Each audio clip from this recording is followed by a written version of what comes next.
اعوذ باللہ من الشیطان الرجیم بسم اللہ الرحمن الرحیم۔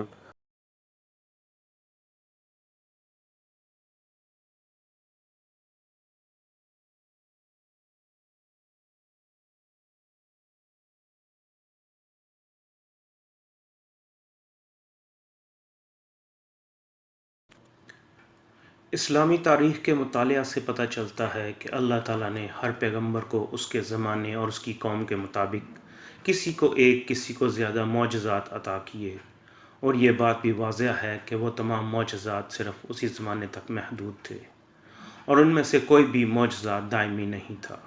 لیکن ہمارے آقا محمد صلی اللہ علیہ وسلم کو قرآن پاک کی شکل میں جو معجزہ عطا ہوا وہ دائمی ہے، یعنی قیامت تک ہر زمانے اور ہر رنگ و نسل کی ہر قوم کے لیے ہے، جو سراسر انسانیت کے لیے باعث ہدایت اور شفا ہے۔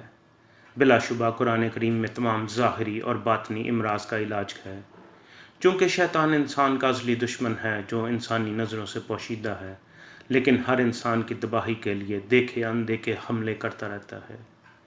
انہی حملوں میں ایک حملہ لا علاج یا کوئی انتہائی خطرناک بیماری، کینسر وغیرہ کی شکل میں ہوتا ہے، جس کا علاج بظاہر ممکن نظر نہیں آتا۔ قرآن کریم میں ایسی تمام بیماریوں کے ساتھ ہر قسم کی روحانی اور جسمانی بیماری کا یقینی علاج موجود ہے، لیکن یقین شرط ہے۔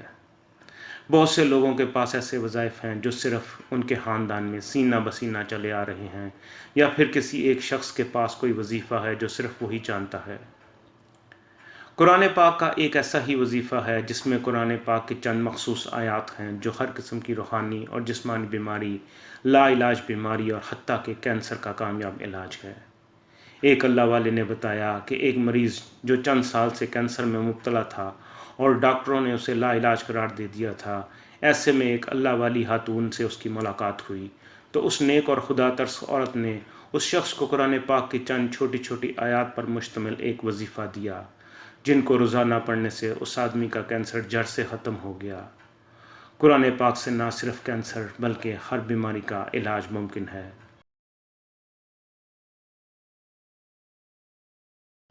وہ قرآنی آیات مندرجہ ذیل ہیں۔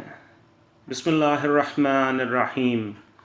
سورہ بنی اسرائیل آیت نمبر 83، سورہ شعراء آیت نمبر 80، سورہ مومنون آیت نمبر 118، سورہ نمل آیت نمبر 62، سورہ انبیاء آیت نمبر 69، سورہ انبیاء آیت نمبر 83، سورہ قمر آیت نمبر 10، سورہ انبیاء آیت نمبر 87 اور 88، سورہ ہود آیت نمبر 57، سورہ آل عمران آیت نمبر 173، سورہ الاحزاب آیت نمبر 48، سورہ زمر آیت نمبر 36، سورہ حج آیت نمبر 78 اور سورہ فاتحہ۔